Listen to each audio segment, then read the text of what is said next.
Muy bien, siguiendo con la agenda, vamos a presentar el siguiente panel. Si les pido, por favor, si se pueden preparar. Nuestro panel 2, perspectivas del inversionista sobre el mercado de bonos etiquetados en LATAM. Alejandro Aguilar, director general, operadora de Fondos Banorte. Nicolás Mayorga Mora, gerente de emisores, Bolsa de Valores Colombia. John Liu, director de inversiones de Zurich Santander. Tatiana Gasparotto, directora de Soluciones Financieras Verdes y Sostenibles, Natixis. Víctor Malváez, co-coordinador de Banca Sustentable de LATAM, de Crédit Agricole.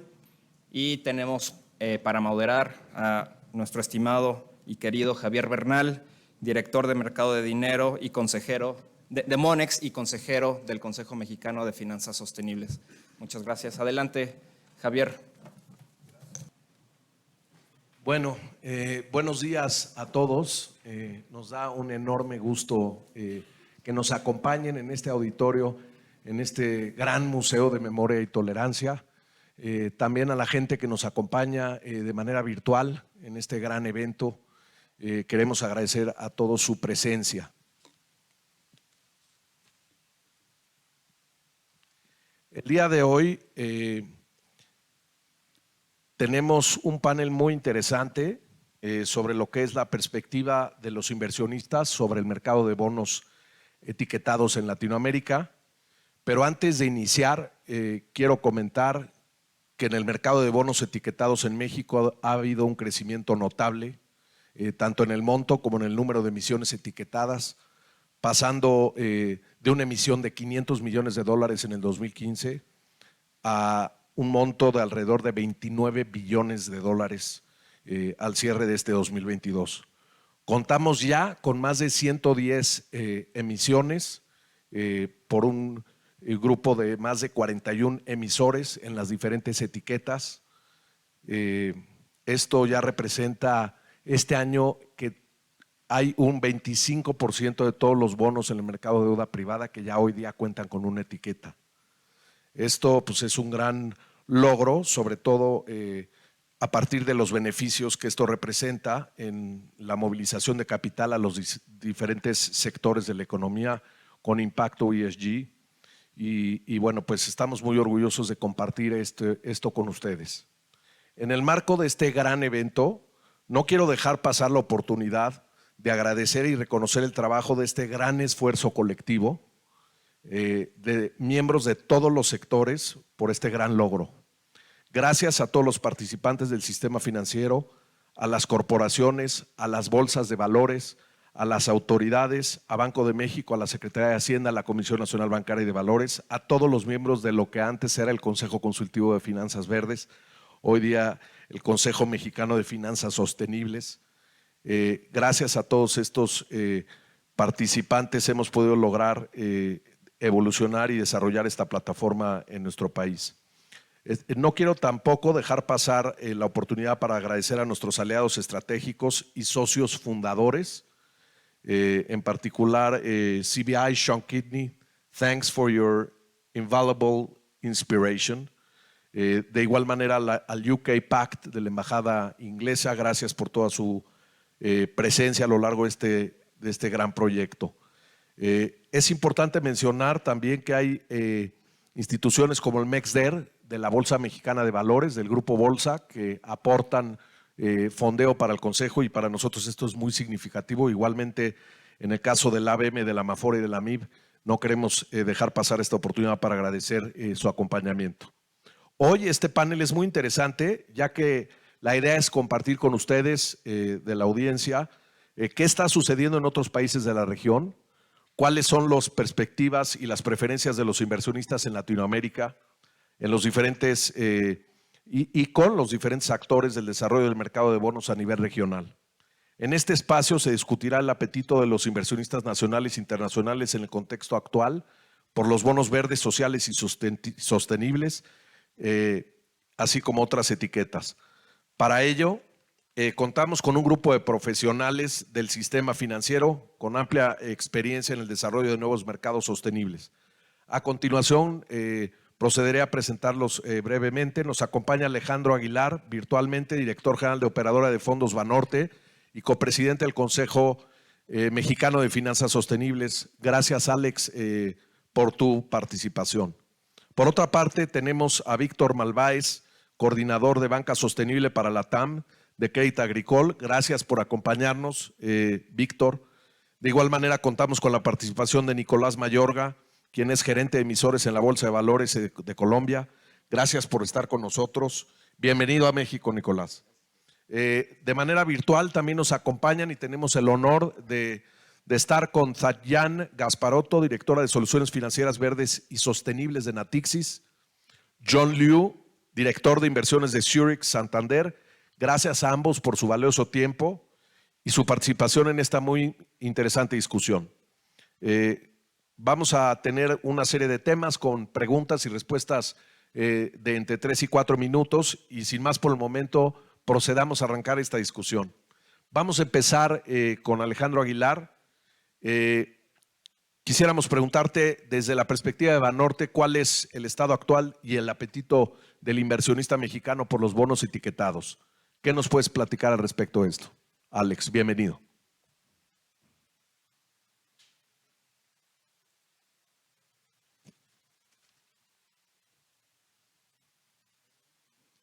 ¿Ya lo tenemos por ahí? Ok, si quieren, pasemos a la segunda pregunta y regresamos con Alejandro. Víctor, ¿cuáles son los factores que están liderando el desarrollo del mercado latinoamericano de bonos verdes, sociales y sostenibles desde la perspectiva de Crédit Agricole? Muchas gracias, Javier. Muchas gracias, Javier. Muchas gracias también al Consejo Consultivo. Mira, realmente a raíz de la pandemia encontramos un crecimiento brutal por el interés hacia los instrumentos etiquetados. Para poner un poco en perspectiva, hoy por hoy el 30% del total de emisiones de deuda de largo plazo en México son etiquetadas. En México y en Latinoamérica en general. Eso lo podemos comparar con cifras en Europa, que es un nivel relativamente similar, y en Estados Unidos es únicamente el 5%. Entonces eso nos habla del gran apetito que hay a nivel regional.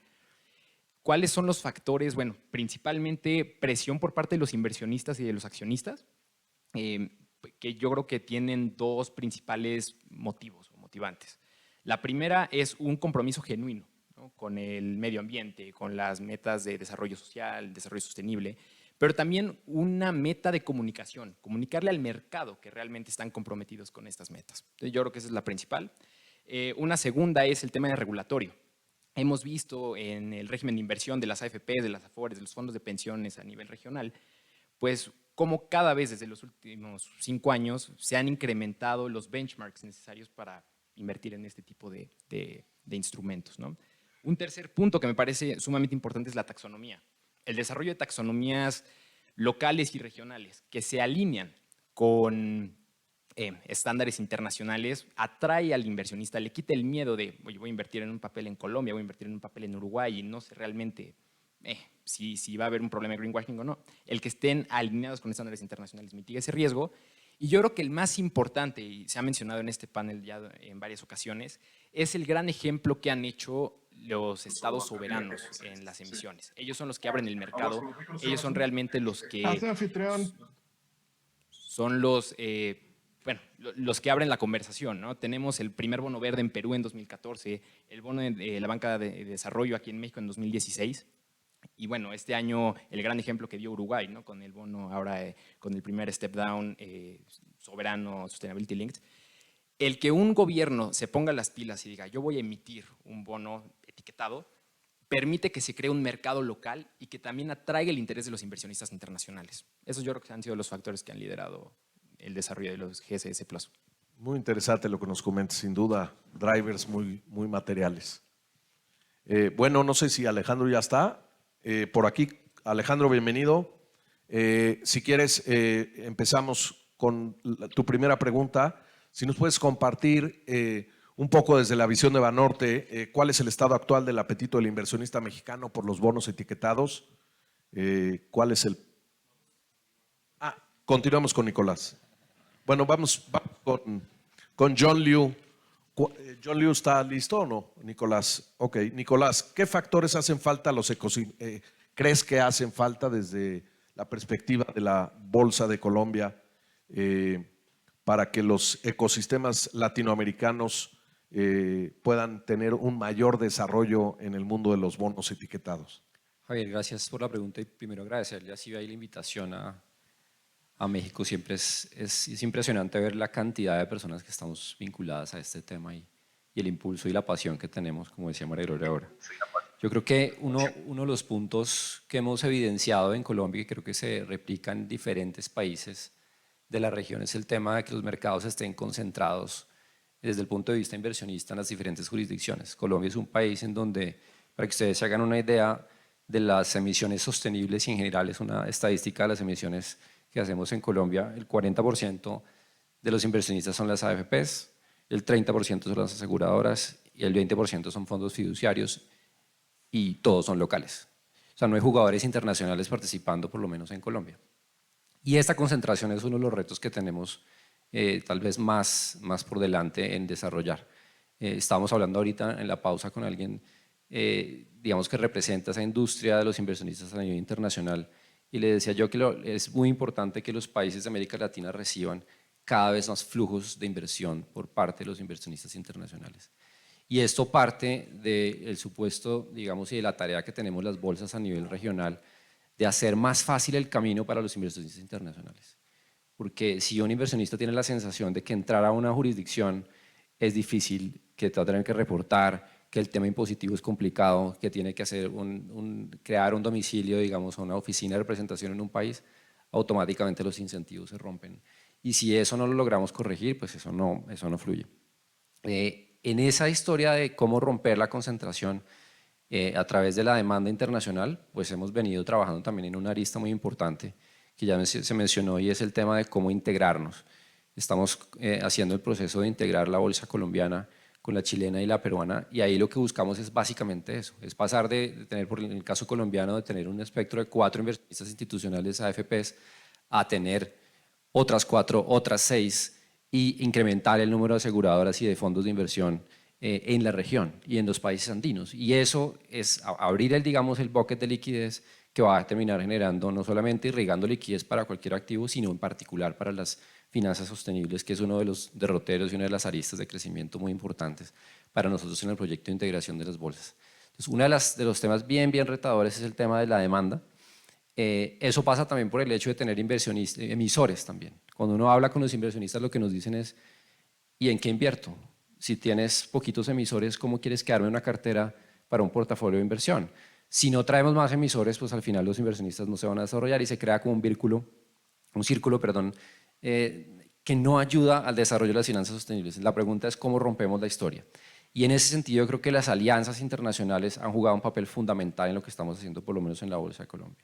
Tener aliados internacionales que le ayuden a los emisores a venir a los mercados, por ejemplo, financiando los SPOs, que es una de las cosas que estamos haciendo ahora, o educándolos para construir un marco, que sea fácil el venir a los mercados para los emisores, es fundamental. Y ahí necesitamos los aliados internacionales.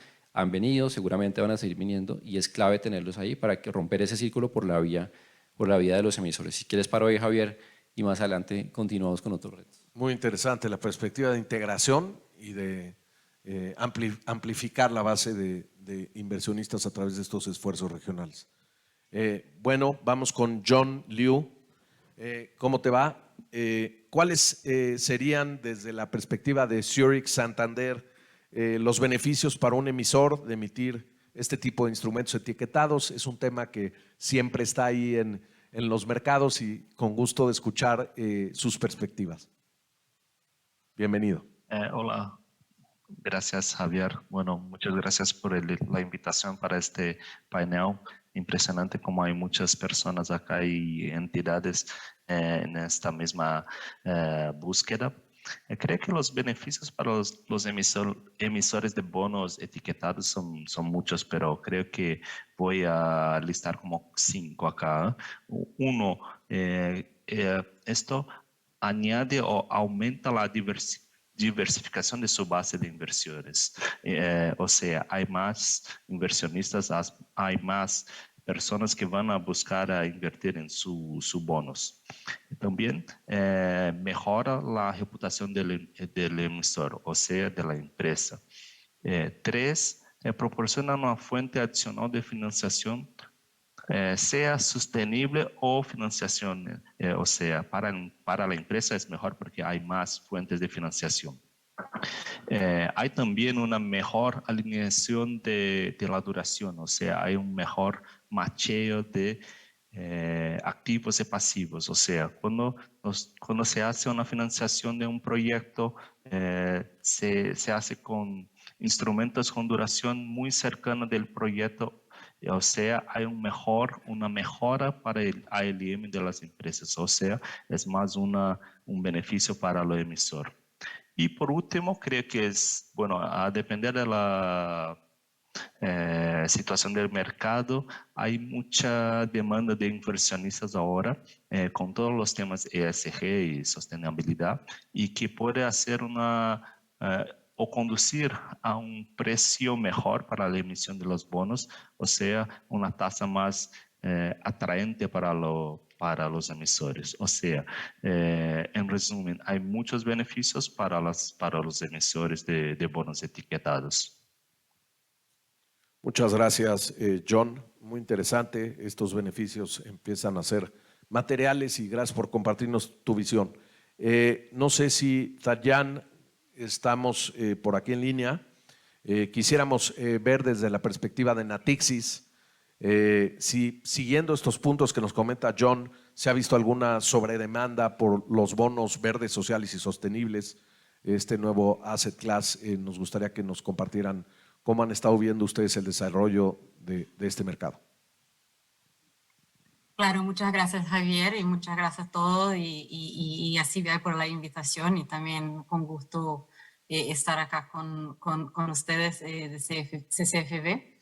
Y bueno, es mucho en línea con lo que John estaba hablando.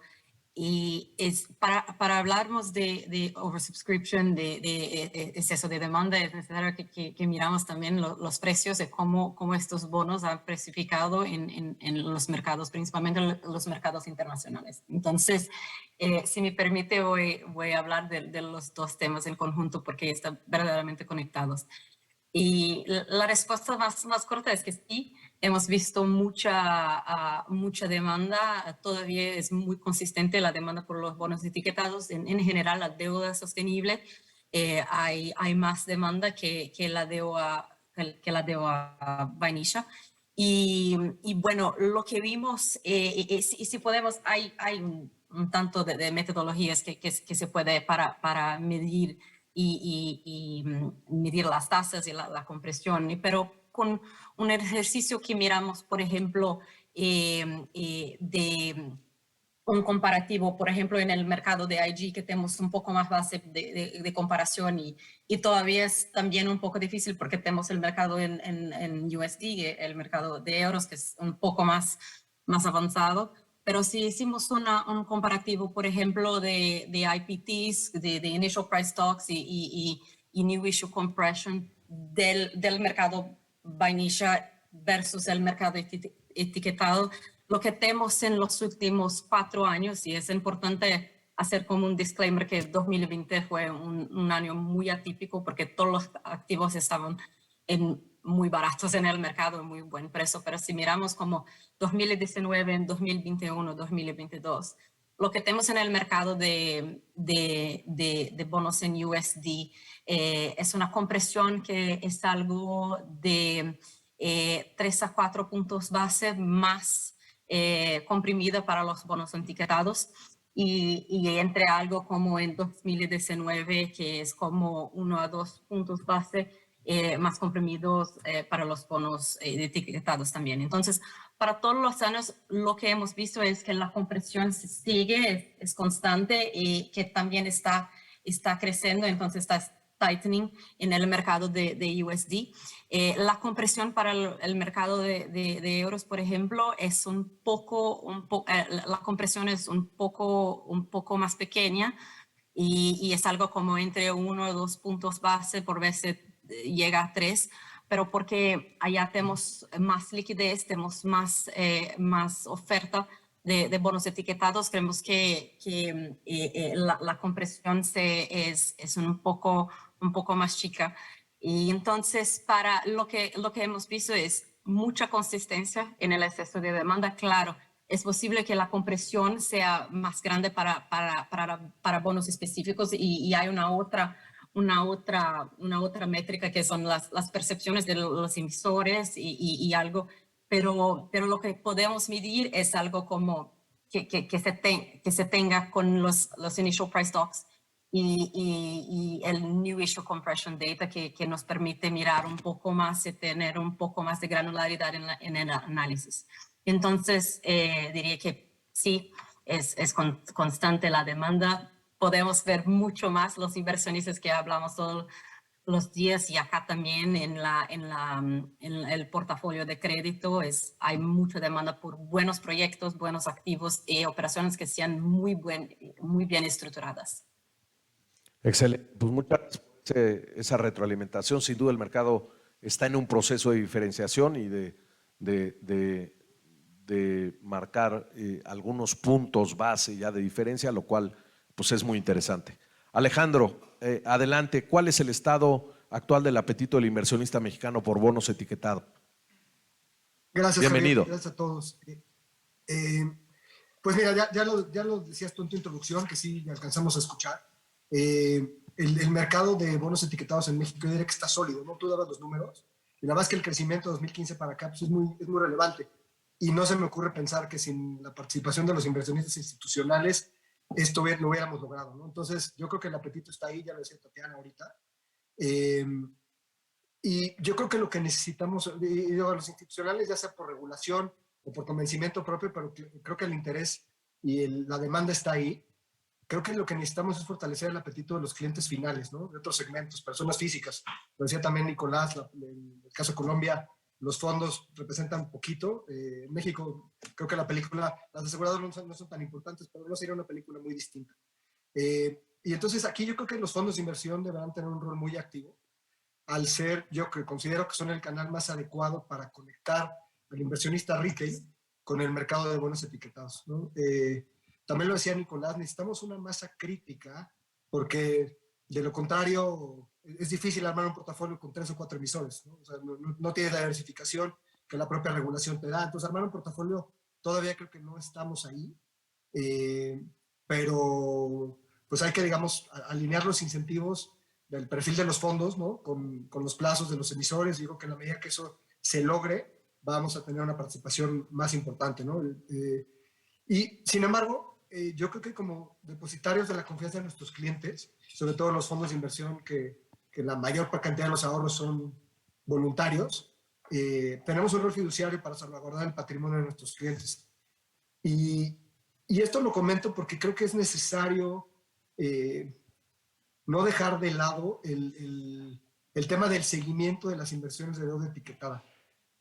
A mí me da un poco de preocupación el fortalecer el mecanismo que garantice el cumplimiento de los objetivos que se plantea al hacer las colocaciones primarias, ¿no? De repente lees el prospecto y todo está muy bonito y demás, y digamos, se sobresuscribe y la tasa es buenísima, pero son proyectos de largo alcance y de repente creo que nos falta un esquema en donde a los inversionistas, que en realidad estamos representando a nuestros clientes, pues nos dé un poco como las calificadoras, ¿no? Y creo que en ese sentido y lo hemos hablado en el Consejo, antes del CSF, ahora el Consejo Mexicano de Finanzas Sostenibles, cómo llegar a un sistema de incentivos en donde si el emisor no cumple, igual y le subes el cupón, y si cumple le bajas el cupón. No sé, o sea, creo que hay que pensar un sistema de premios y castigos, pero será importante que esa entidad que haga esa revisión pues sea independiente, ¿no? Porque si no, creo que podemos matar a la gallina de los huevos de oro, ¿no? Yo creo que hoy estamos en un momento en donde los inversionistas están ahí. Me preocupa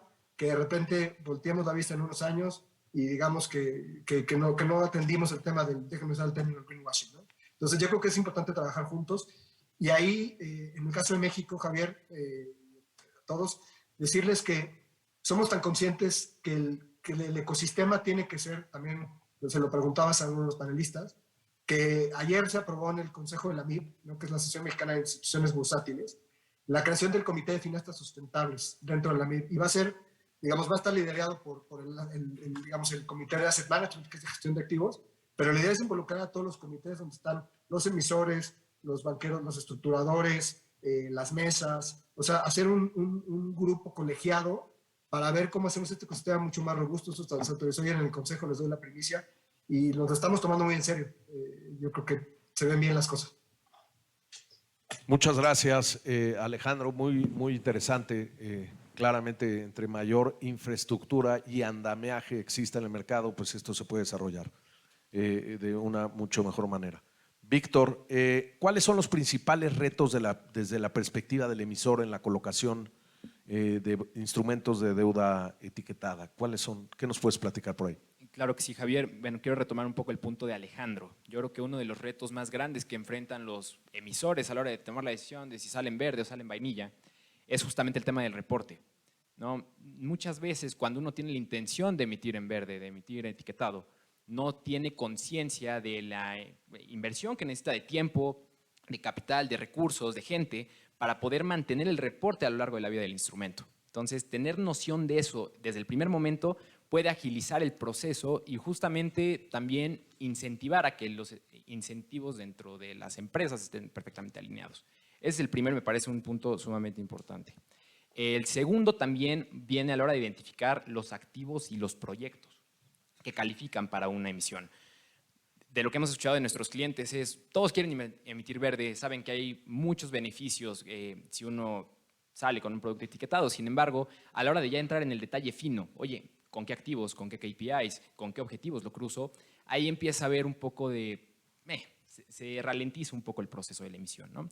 Eso yo creo que tiene varias soluciones. La primera es hacer consciente a la comunidad de emisores que hay muchos agentes en el mercado que estamos dispuestos a apoyarlos, principalmente bancos de inversión y sobre todo las agencias de sustentabilidad, ¿no? Ellas se encargan, revisan los activos, revisan los portafolios, el balance, lo cruzan de acuerdo a los objetivos de la empresa con cuál es el mejor producto, ¿no? Uno de transición, sustainability linked, etc. Y por último, y es algo que el Consejo ha hecho una labor maravillosa, es en la sensibilización de los productos sustentables, ¿no? Ahora, hace un par de años, me acuerdo, en el primer evento al que vine en 2019, todo iba dirigido al inversionista. Y el inversionista era un poco, no necesariamente escéptico, pero sí muy curioso, ¿no? Era un mundo nuevo un poco en México. Hoy por hoy los inversionistas ya están educados, los inversionistas cada vez conocen más, tienen más apetito. Ahora el gran reto es del lado del emisor, ¿no? Muchas veces los emisores, si bien las áreas de sustentabilidad, si bien las áreas de desarrollo tienen claras metas de sustentabilidad, hay áreas internas que están acostumbradas a emitir vainilla, están acostumbrados a no ver cuál es el beneficio de emitir necesariamente en verde, de emitir necesariamente etiquetado. El sensibilizar de la importancia que estos instrumentos tienen, de la eficiencia que tienen también para canalizar hacia estas metas y sobre todo de la gran herramienta de comunicación que es hacia el mercado, del compromiso con los objetivos de sustentabilidad, de desarrollo sustentable o el apellido que le quieran poner, es uno de los retos fundamentales que tenemos en la región en este sentido. Muy interesante, Víctor. Creo que esto se puede complementar con la siguiente pregunta para John. ¿Cuáles son las principales oportunidades que presenta el etiquetado de instrumentos de deuda para los participantes del mercado de valores, especialmente desde el buy side, en el caso de ustedes? Si nos puedes compartir y complementar el assessment de Víctor. Hola, gracias. Creo que además de contribuir para la adaptación climática, para la seguridad alimentaria, para la salud pública y bueno, no otros retos, hay como un listado de beneficios para los inversores. Una de las facilidades creo que es tener como un bono, en un único bono, un paquete tanto de retorno financiero como interés, claro, percibir el interés del bono en su portafolio, como también los beneficios ambientales o sociales, o sea, hay una facilidad para el inversor. Dos, hay como atender los requisitos ESG de sus mandatos, o sea, si tú tienes mandatos y el inversor o portafolio manager tiene su mandato, hay que cumplirlo. Los bonos etiquetados son sin duda una facilidad para esto también. Hay también una mayor transparencia para el para el uso del dinero de los recursos para los proyectos. O sea, tú puedes hacer un seguimiento de los proyectos ambientales o sociales o de saneamiento. O sea, hay una facilidad para el gestor y también para el inversor. Cuatro, creo que es también una herramienta, es como una herramienta de riesgo, de gestión de riesgos. O sea, tú disminuye un poco el riesgo, mitiga el riesgo de su portafolio cuando tienes un bono verde o un bono sostenible o un bono climático. O sea, ¿por qué? Y porque tú tendrá en su portafolio un bono que no va a tener este tipo de riesgos. O sea, automáticamente estás disminuyendo el riesgo de tu portafolio para un cambio de regulación o tener alguna devaluación por algún accidente ambiental con la empresa. O sea, es como un mitigador de riesgos. Y por último, creo que cuando estamos hablando de bonos etiquetados, es claro que es una gran facilidad para el gestor, pues con la etiqueta de una organización tercera, esto generalmente trae legitimidad y también seguridad. O sea, tanto en la presentación de Víctor y Alejandro, creo que hablaron un poco de esto. O sea, hay muchos puntos que para los inversores mirar cuando elegir entre los distintos bonos vanilla o etiquetados. Claramente esto que mencionas ha soportado el desarrollo de este mercado y el enorme dinamismo, todos estos atributos que mencionas. Ahora pasemos con Nicolás. En tu experiencia, ¿cuál es el papel que desempeñan las bolsas de valores en brindar la infraestructura del mercado necesaria para conectar el buy side, siguiendo este comentario de John, la conexión que hay entre el buy side y las actividades productivas o los diferentes sectores de la economía sostenible? Sí, yo quería retomar un punto en relación con lo que estaba diciendo Alejandro ahora, y es que al final las bolsas tienen un papel, un rol privilegiado dentro de los ecosistemas del mercado de capitales porque están conectando. Y es un poco la forma en cómo lo vemos acá y seguramente lo ven las diferentes bolsas, y es cómo logramos conectar a los ecosistemas, cómo logramos traer a los inversionistas, traer a los emisores y de esa manera construir los mercados de capitales. Es como el rol fundamental en la conversación, y ahí la invitación es a los diferentes actores es que ayudemos entre todos a construir la comunidad, ¿no? Es lo que tú decías ahora, Víctor, es tratar de conectar y decir, no sé de esto, listo, no hay problema, yo te conecto con este que te va a enseñar para que eso fluya en la conversación. Hay un tema trascendental también que nos preocupa a nosotros y que impulsamos bastante, que es el tema de la información. Es decir, ahora Víctor mencionaba, aquí en México pareciera que ya dio la vuelta a la ecuación y ahora los inversionistas saben más que los emisores. En Colombia estamos, creo que al revés, y quiero hacer la claridad de que hay que partir muy bien el segmento de emisores. En Colombia, digamos, hay un set de emisores, como en todas jurisdicciones, como los grandes emisores que han hecho la tarea durante los últimos años, que tienen equipos de sostenibilidad bien desarrollados, que tienen recursos para poder desarrollar, entender estrategias sostenibles, entender la forma en cómo se reportan diferentes estándares. Pero también hay un set de emisores que no tienen recursos o no están participando en esa conversación. Entonces, en el primer mundo, en los emisores que ya saben la historia, estamos tal vez en un universo contrario al que está mencionando Víctor acá, y es esos emisores en Colombia saben mucho más y los inversionistas están un poco rezagados en la conversación. Y me refiero aquí a los inversionistas locales. Es cómo desarrollamos los skills para que esos inversionistas locales generen nuevos productos, entiendan la información que sacan los emisores. Y ahí, en el caso de nosotros, estamos generando un nuevo sistema de información ESG, que lo que tratamos es que los inversionistas se encuentren en un solo lugar la información. En un panel anterior mencionaban eso. ¿Cómo hago yo para comparar un banco con otro banco en uno de los componentes sostenibles si no tengo la data? O el banco reporta distinto al otro banco. Ese tipo de cosas, las bolsas tienen que tener, digamos, un rol fundamental en generar la información al ecosistema para que esto se pueda, digamos, activar. Y el otro punto, tal vez en el set de los emisores que no son tan grandes, y ya lo mencionaban en el panel anterior, y estamos entrando, digamos, en Colombia en un momentum político distinto, Ustedes saben que cambiamos de gobierno y además cambiamos de gobierno como nunca en la historia de Colombia habíamos visto un cambio tan drástico, digamos, en la postura del gobierno, pero hay cosas que se mantienen dentro de la esencia de lo que hacen las bolsas.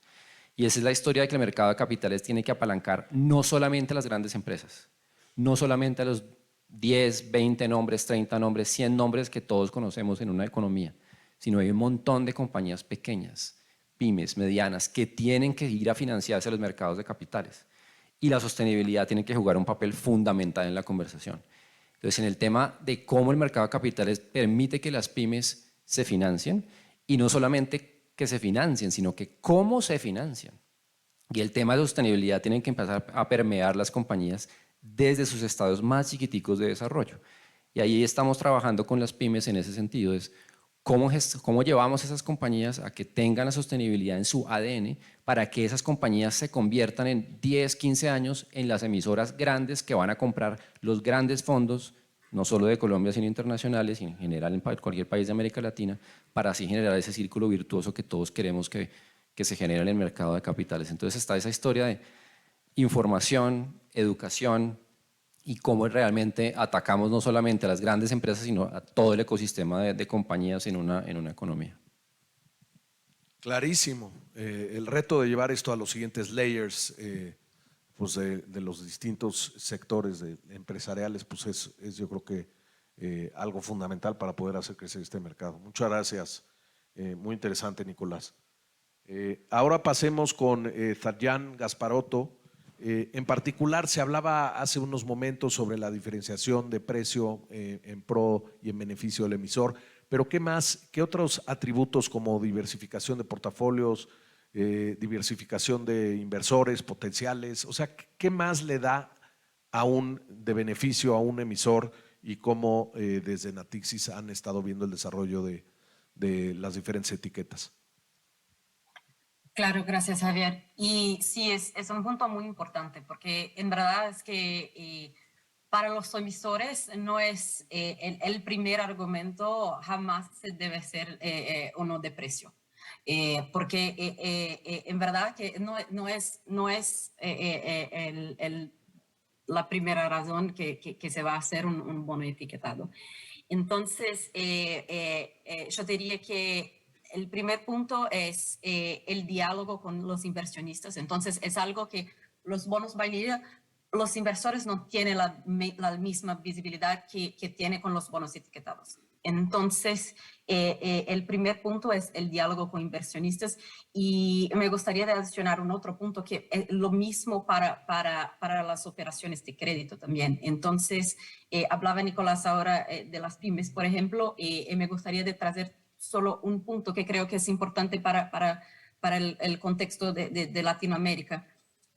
En tiempos, por ejemplo, de mercado de capitales que son muy volátiles, que es lo que hemos visto en los últimos como 24, casi 36 meses, es tener un buen diálogo con inversionistas y también con el mercado bancario, con los creadores, es muy importante, porque en mercados muy volátiles, liquidez y un buen diálogo y expandir verdaderamente su base de inversionistas es algo que hace toda la diferencia para las estrategias de fondeo y capitalización.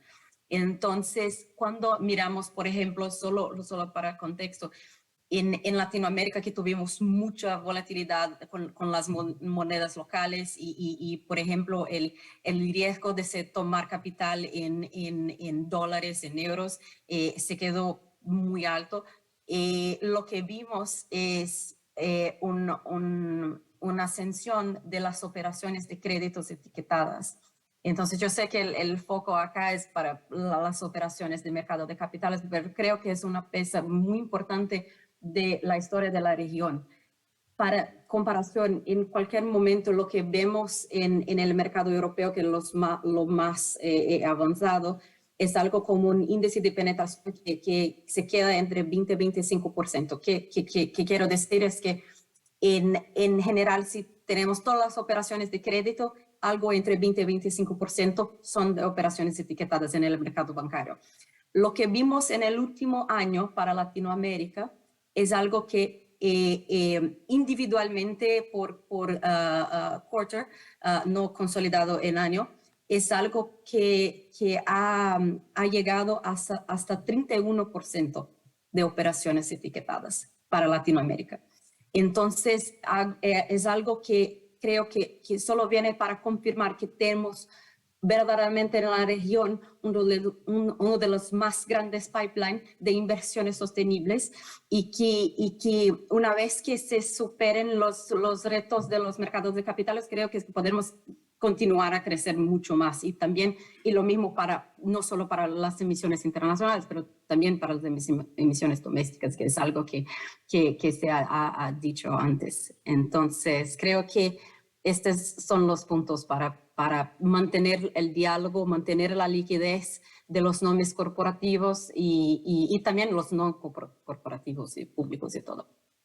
Muchas gracias, Diana. Desde luego que la perspectiva de Natixis, ustedes son un jugador muy relevante, sobre todo en Europa, y la verdad que complementas muy bien esta discusión y creo que en las conclusiones podemos tomar un par de puntos de lo que acabas de comentar, me parece muy interesante.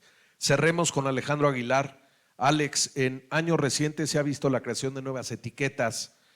Con esta sofisticación del mercado, parece que ya no es suficiente el número de etiquetas tradicionales, verdes, sociales y sustentables. Ahora tenemos todos estos SLDs, Transition Bonds, Blue Bond, etc., etc. ¿Cuáles son los beneficios percibidos desde el punto de vista del mundo de los asset managers en términos de la diversidad de etiquetas?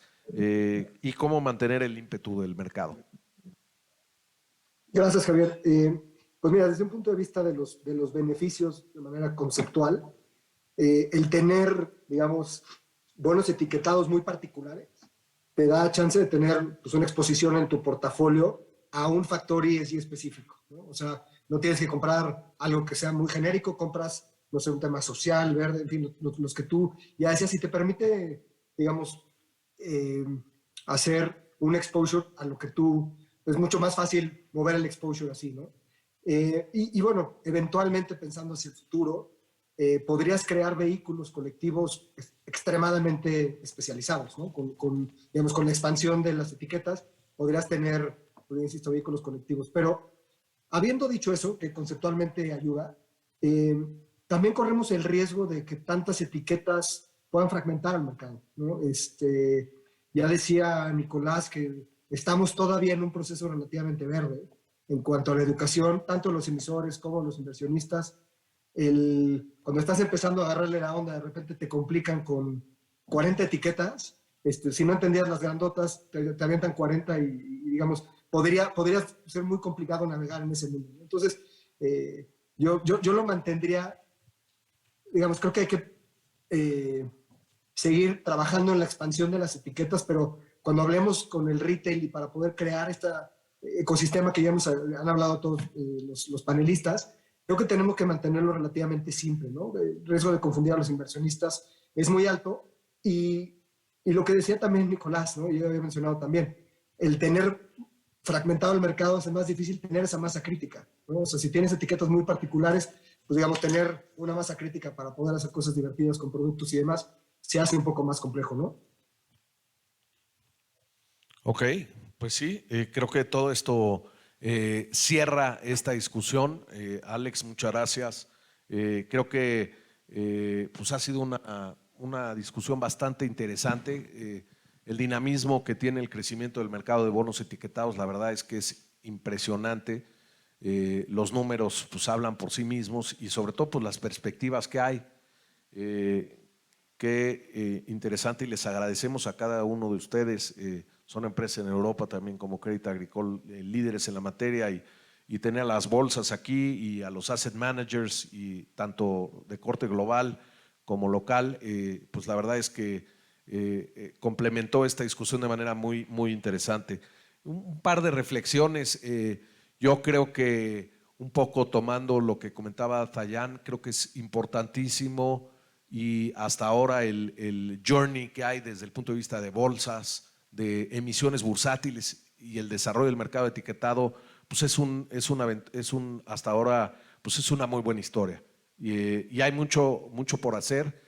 Siempre, como Sean Kidney dice, we have gone so far, but these are just quick wins and there's a lot to do. Estamos muy presentes y conscientes de ese entusiasmo y de mantener los pies en la tierra. Desde México y a nivel regional en Latinoamérica creo que compartimos esta misiva de CBI de 5 trillion 2025 per year. Eso nos habla del enorme reto que hay de movilizar estos recursos. Creo que aquí se estuvieron dando algunas recomendaciones de cómo poderlo hacer, retomando lo que mencionaba Alejandro, de manera ordenada, de manera segura. Ya lo comentaba Nicolás, el tema de la integración. Creo que desde diferentes aristas, desde los diferentes sectores de los participantes del mercado, pues hay un enorme reto de poder potencializar esto. Esto apenas es un comienzo cuando uno escucha la cantidad de dinero que hay que hay que movilizar para poder cumplir con las metas que se han puesto pues, a los diferentes 2030, 2050 y demás. Creo que es muy importante también en una segunda reflexión compartir el hecho de que necesitamos a la banca. Lo mencionaban ya, lo mencionaste, el tema de infraestructura es un componente en esta simbiosis, en esta referencia simbiótica positiva. Creo que detonar la presencia de los bancos que de alguna manera se sumen a explorar el cómo participar y potencializar la financiación de infraestructura con impacto ESG. Es importante que se profundice en el tema del pricing, del fondeo, de las garantías, del trabajo con los bancos de desarrollo multilaterales a nivel global en fórmulas complementarias que puedan hacer que este mercado no nada más sea recargable del lado del mundo bursátil, sino también creemos que en la banca hay un enorme potencial y desde luego pues también es importante pues el diálogo que mantiene el Consejo de Finanzas Sostenibles Mexicano de Finanzas Sostenibles con las autoridades. Me parece que ese diálogo es muy necesario y sin duda pues desde aquí les mandamos un mensaje. Queremos seguir trabajando de la mano en este objetivo común. Muy buena noticia la que nos comentó Alejandro de pensar en mayores comités en las diferentes asociaciones. Creemos que esto también es fundamental. Felicitaciones a la MIB y creo que la MIB también coincide y trae un proyecto sobre lo que mencionabas de llevar el mercado de valores hacia los diferentes segmentos de la economía, o sea, que sea un mercado que pueda de alguna manera multiplicarse, potencializarse a través de la inclusión. Para terminar, pues simplemente agradecer, reconocer el trabajo del Consejo Mexicano de Finanzas Sostenibles ahora, al Banco de México y desde luego que a Climate Bonds Initiative. Fue una gran idea hacer este evento. Les agradecemos a todos su presencia y felicidades a todos, también aprovechando que esperemos que tengan una muy buena Navidad y un buen partido con México el día de hoy. Gracias, Javier. Gracias.